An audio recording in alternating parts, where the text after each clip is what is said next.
hay unas 15 universidades, una ciudad universitaria, de las más universitarias de Colombia. Entonces, la gente estaba enfocada en ser profesional. Luego, una ciudad que tenga 280.000 habitantes, donde haya 15 universidades, ¿qué creen que están haciendo los jóvenes? Estudiando. ¿Qué creen que están haciendo los padres? Pues ejerciendo lo que estudiaron y esperando que sus hijos terminen la carrera para ejercer lo que también estudiaron. O sea, toda una comunidad enfocada en estudiar carreras. Una comunidad completamente profesionalizada, un poco difícil de que entendiera este negocio. Y muchos diamantes no iban ahí a Popayán porque decían que el terreno no era fácil para desarrollar el negocio. Cuando nosotros llegamos al negocio, cuando yo llegué al negocio, yo trabajaba en esa universidad y obviamente a mí me gustaba la educación. A mí me gustaba la educación. Luego, como me gustaba la educación, yo por eso había aceptado ser rector de esa universidad, me gustaba mucho el tema de la gente y me gustaba obviamente el tema de la educación. Cuando yo encontré el negocio, conecté inmediatamente con la educación y con la posibilidad de que la educación fuera impactante para las demás personas. Número uno, esa educación empezó a impactar en mí. Una vez esa educación empezó a impactar en mí, empezó a impactar en mi liderazgo y empecé yo a impactar en otros. Por eso la responsabilidad de los líderes. ¿Por qué me impacté en el negocio? Me impacté en el negocio porque por primera vez en la vida me daba cuenta de algo que después de haber estudiado 30 años no me había dado cuenta. Y eso es impresionante. Yo todavía me impresiono que hubiese estudiado 30 años. Yo fui a la primaria, hubo aquí gente que fue a la primaria, ¿verdad? Porque sí, aprendimos a leer, aprendimos a escribir. Yo fui al jardín, al antejardín, fui a la primaria, fui al colegio y fui a la universidad. Después de haber ido a la universidad, mañana en la historia se van a dar cuenta todos, yo estudié otra carrera porque yo quería seguir estudiando, porque a uno lo que le han dicho es que estudie. Entonces yo estudié una carrera, ya había estudiado, miren, si ustedes se ponen a darse cuenta, uno estudia 5 años en la primaria, 5 años en la secundaria, 5 años en el bachillerato, 5 años en la universidad y después uno se gasta unos 3 haciendo posgrados. O sea, estamos hablando de 23 años y yo en la última etapa, en esa que les muestro el posgrado, estaba empezando un doctorado que demoraba 5. O sea, iba para 28. Qué ternura, ¿verdad? 28 años estudiando y no me había dado cuenta de una cosa. Me di cuenta en ese negocio. Me di cuenta en ese negocio que yo había sido preparado para trabajar en la era industrial. Que yo había sido preparado para trabajar en la era industrial y que había un problema terrible y era que la era industrial se había empezado a acabar desde 1959. Y yo en 1991 ingresaba a estudiar mi primera carrera. Hello. O sea, eso sí es estar uno muy despistado en la vida. Es estar uno muy despistado en la vida. Todo el enfoque familiar, todo el enfoque profesional me llevó a estudiar para trabajar ¿dónde? En la era industrial. Yo no sabía que la era industrial se había empezado a acabar desde 1959 y hay una parte de una obra espectacular de un hombre que vive aquí en los Estados Unidos que dice el mundo, eso me impactó cuando leí eso. Dice, el mundo ya ha asimilado la idea de que de que acabó la era industrial y de que entramos oficialmente a la era de la información. Dice, los negocios como General Motors y Ford Motor Company pertenecen a la era industrial. Dice, las franquicias como McDonald's y esas franquicias famosas son la frontera entre la era industrial y la era de la información. Dice, pero los negocios de mercadeo en red son la auténtica demostración de la era que vivimos, de la era de la información. Y eso me impactó, y eso a mí me impactó.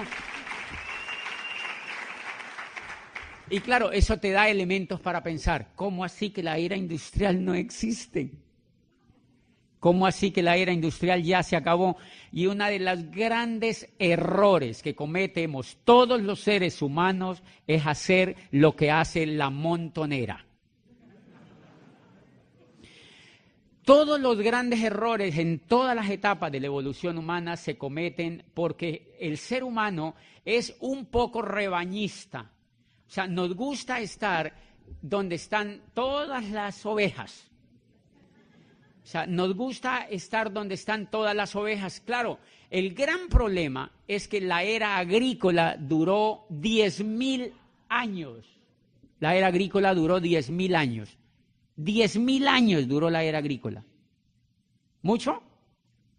Bastante. ¿Cuánto duró la era industrial? Menos de 300 años. Quizá la gente creía que la era industrial iba a durar 10.000 años. No, duró menos de 300 años y sucumbió.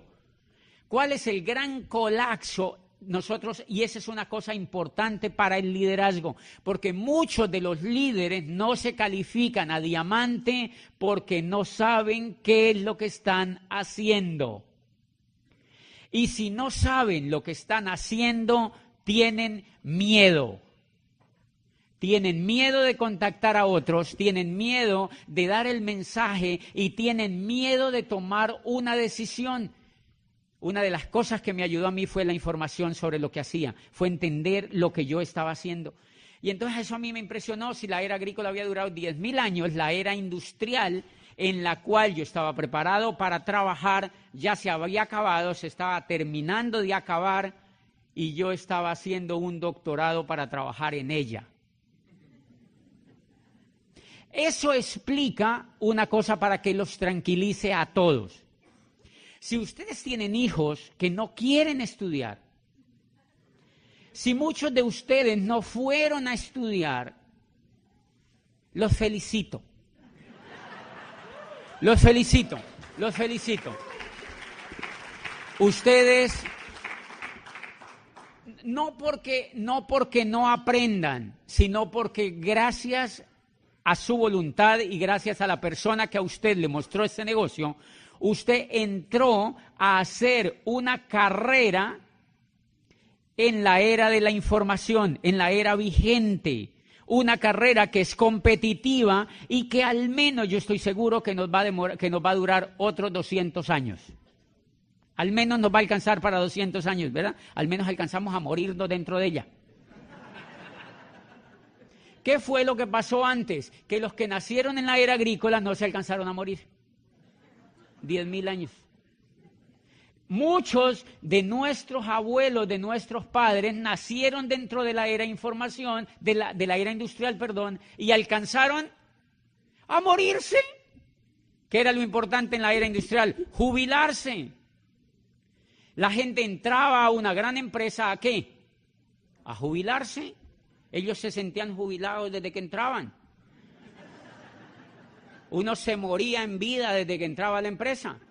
Porque cuando la era industrial estaba en su furor, ¿qué era lo que mantenía a la gente con ganas de estar allá? Que se podían jubilar. Que había estabilidad, ¿se acuerdan? Que había estabilidad, que habían buenas prestaciones sociales, que la gente tenía cierta dignidad.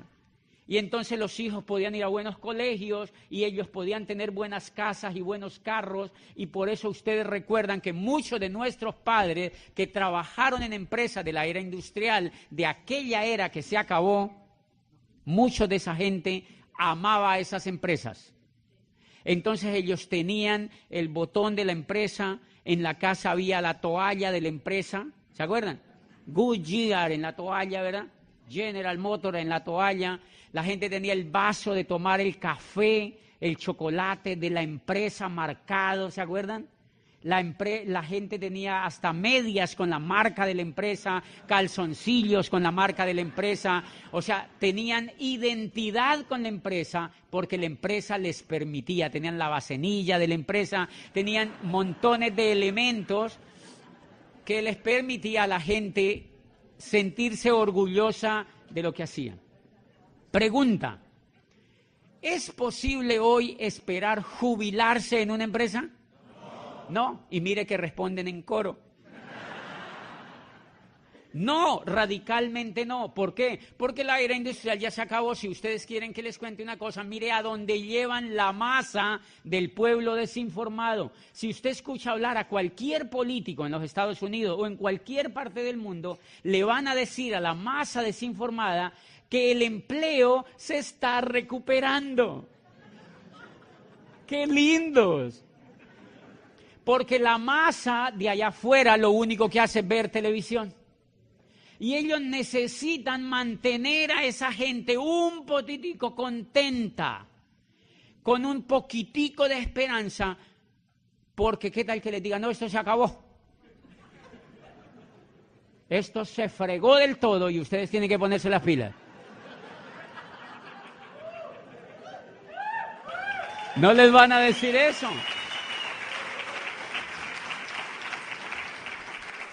Entonces le muestran a la gente estadísticas donde le dicen el empleo se está recuperando. Mira, estaba el empleo, el desempleo era del 20 o del 25 y ahora estamos en el 24.85.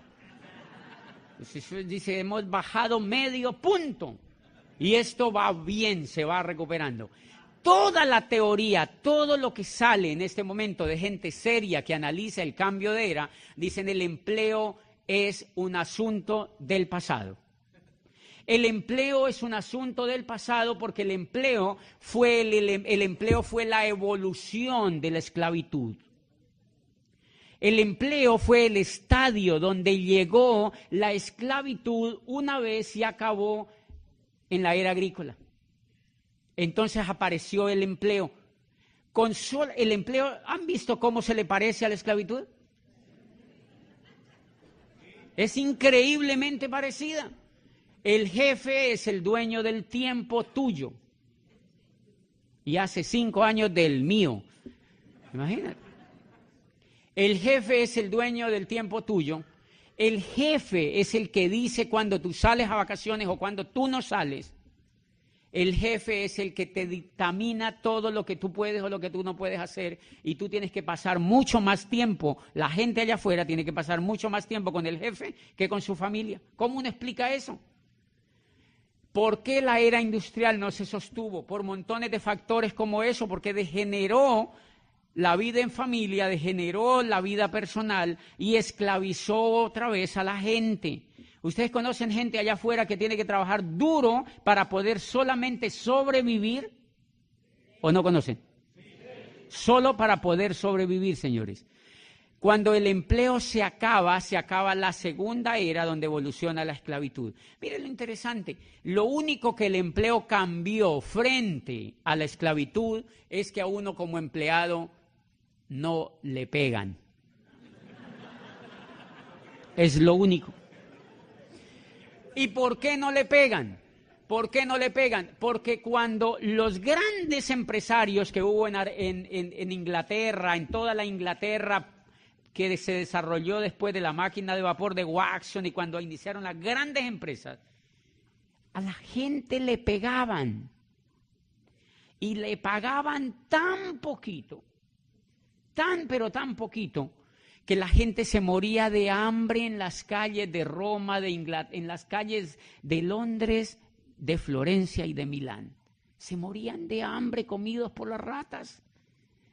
Y los trabajadores se rebelaron y quemaron las fábricas.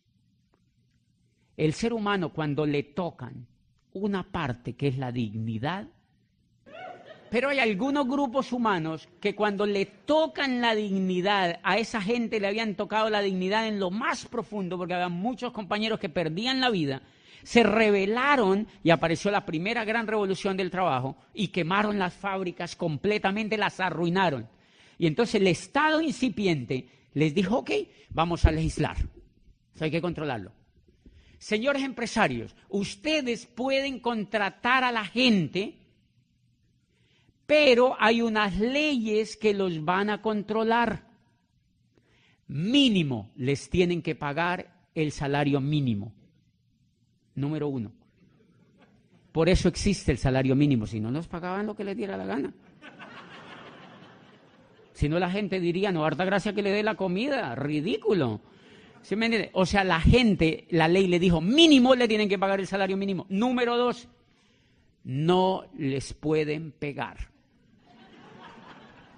Porque si les pegan, incurren en la violación de la ley penal. Por eso es que a uno no le pegan. No le pegan físicamente, pero le pegan psicológicamente a la gente.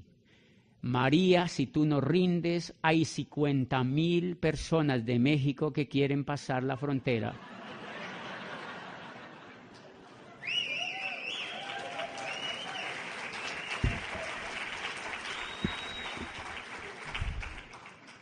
Y sigue igual, o sea, la pelea fue peor porque entonces no fue físico, fue psicológico. ¿Cómo tú controlas la violencia psicológica? ¿Quién la tipifica? ¿Quién la penaliza? ¿Quién controla eso? Señores, y entonces la gente empezó un juego impresionante. Si ustedes en esta convención líderes toman conciencia un poquitito más del tema que nosotros hacemos, ustedes se levantan de esa silla y se van a Diamante. Porque si no se han levantado de esa silla para irse a Diamante, es porque todavía no son conscientes de la gravedad que es si uno no se hace diamante en este negocio. Porque no comprenden el entorno. Porque quizá creen que es un jueguito. Ay, sí, me metí ahí en un negocio de productos, ahí dándole a ver qué pasa. No funciona. No funciona, no funciona.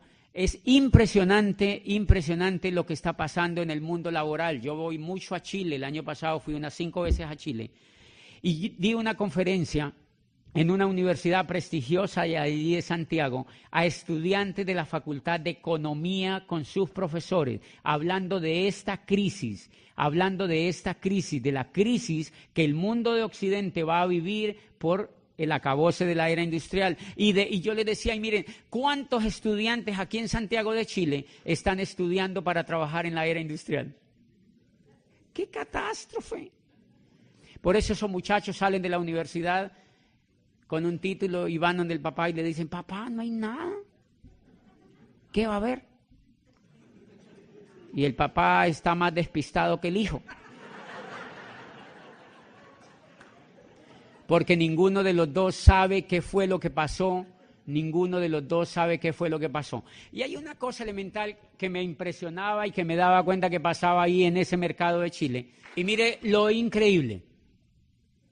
En Chile, el gobierno aprobó una ley democrática que permite contratar a la gente con 0 prestaciones sociales. Con 0 prestaciones sociales. Ese es el futuro que les espera a la gente que no se educa como empresario y a la gente que está esperando que la contraten y que la sigan explotando las empresas. Esas personas van a salir educadas a un mundo donde van a tener una calidad de vida increíblemente mala. En Colombia están contratando muchachos muy jóvenes, brillantes de prestigiosas universidades por $500.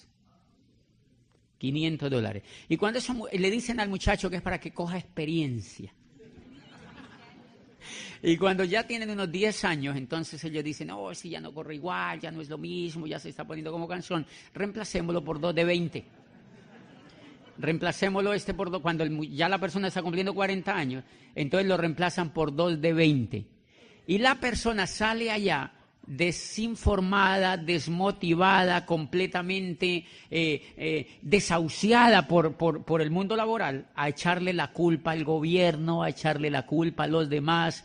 y a quejarse, y a quejarse, y a quejarse, y a quejarse. Carencia de información.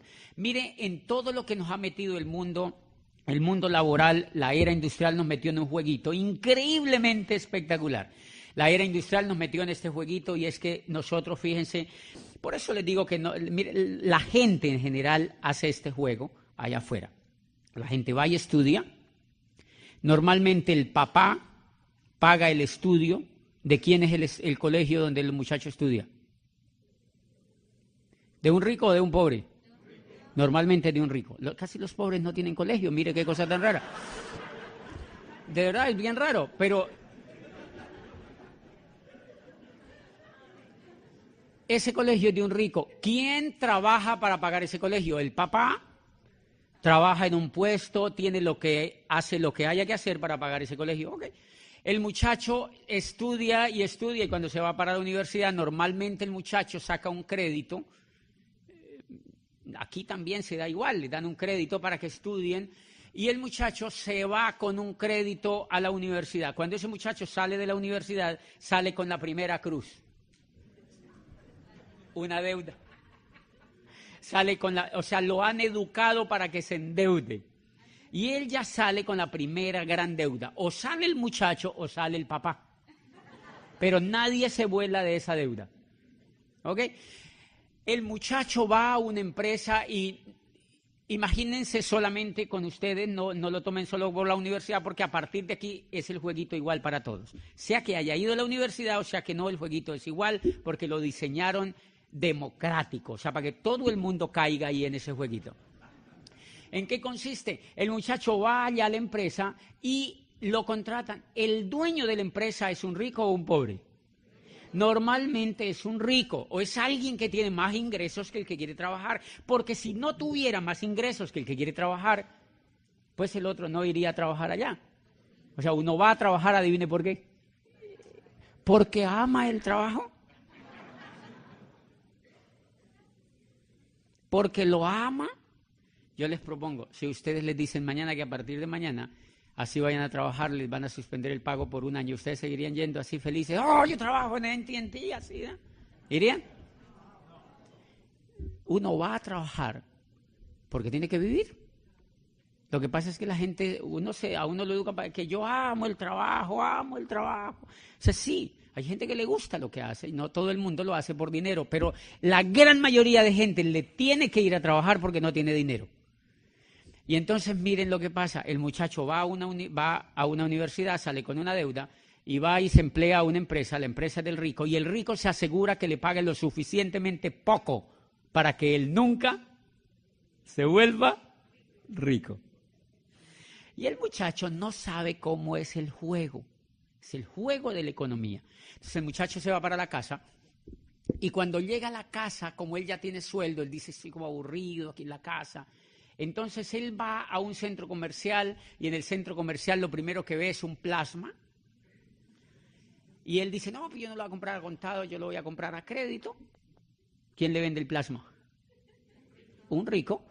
Y entonces él se sienta cada que sale del trabajo, ya ahora va a trabajar todo el día y se sienta a ver el plasma. Y en el plasma le dicen todo lo que tiene que hacer y comprar.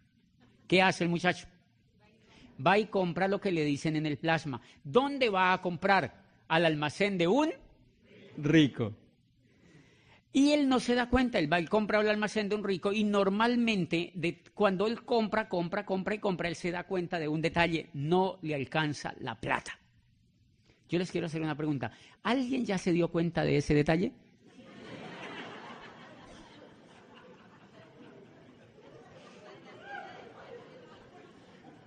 Que uno trabaja y no le alcanza la plata. Y uno no entiende qué es lo que pasa. Bien, como uno no entiende qué es lo que pasa, uno vuelve y pide explicación al plasma. Uno se sienta y uno le dice, y entonces uno dice, no me alcanza la plata. Entonces sale y le dice el plasma, tranquilo, si no le alcanza la plata, hay American Express. Hay Visa, hay Mastercard. ¿De quiénes son esas cosas?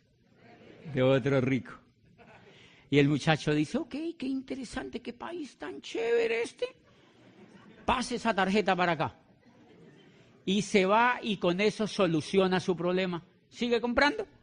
Sigue comprando, sigue comprando, sigue comprando y vuelve, trabaja y ve televisión y ahora la plata que le dan pues la reparte para pagar la tarjeta, que es donde compra el mercado, donde compra cosas para estar bien, pero también esa persona tiene que vivir y normalmente ya no vive donde los papás, sino que vive en una casa.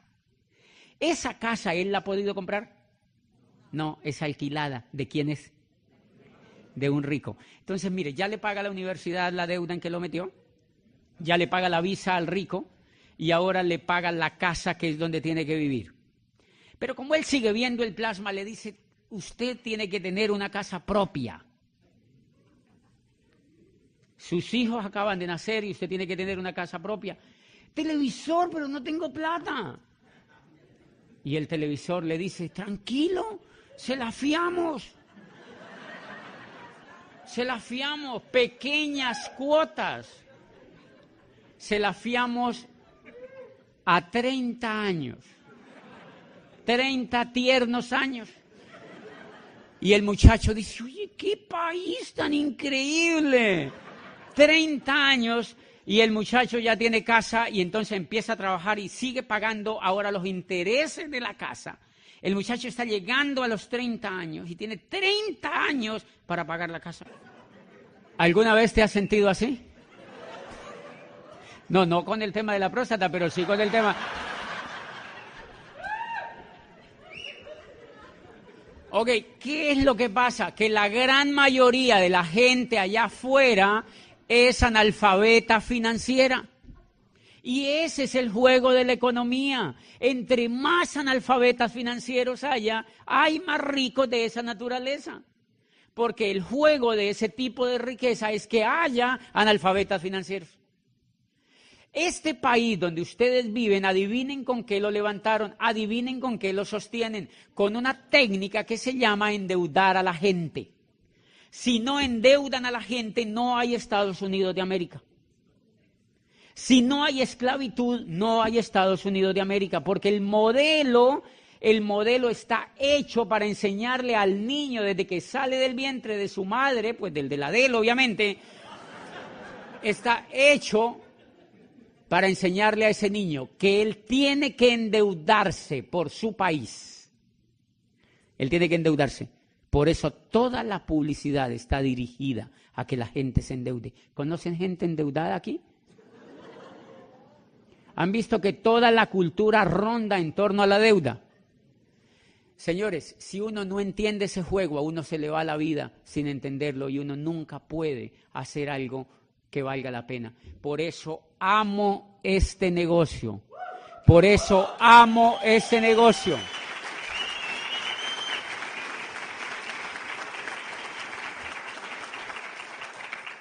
Por eso amo este negocio, porque cuando Rhys DeVos y Jay Van Andel lo crearon. Lo